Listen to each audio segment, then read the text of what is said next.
ዝቋላ 100 ዓመት ውስጥ ተዘቅዝቀው ሲጸልዩ 100 ዓመት ባህር ውስጥ የኖሩበት ምክንያት ገብረ መንፈስ ቅዱስን አያውቁም ብለው አይደለም። ከገብረ መንፈስ ቅዱስ ጋር ተጣሉ ብለው አይደለም። ወገኖችህን ኃጢአት በላቸው ካንተ ጋር ይታረቁ ብለው ነው።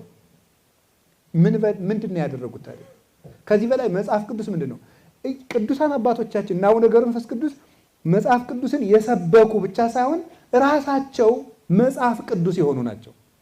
እንዳለ መጽሐፍ ቅዱስን የአቡነ ገብረ መንፈስ ቅዱስን ገድል አሁን እያነበብኩ ጥቅስ በጥቅስ ባስተያየው ራሳቸው መጽሐፍ ቅዱስ ናቸው። የዋህ ናቸው። ለምሳሌ የዋሃን ብፁዓን ናቸው ይላል። የዋሃን ብፁዓን ናቸው ምድርን ይወርሳሉና አለ። እውነት አቡነ ገብረ መንፈስ ቅዱስ የዋህ ናቸው። የዋህ ማለት ለሁሉም ይራራ ሀዳጌ በቀል ነው። ሊገላቸው የነበረው ንጉሥ ስለሳቸው ጽድቅ እግዚአብሔር በመብረቅ ሲበቀለው 30 ዓመት ያን ንጉሥ ማረልኝ እያሉ ነው አቡነ ገብረ መንፈስ ቅዱስ ይጸልዩ። ታዲያ የዋህ ሀዳጌ በቀል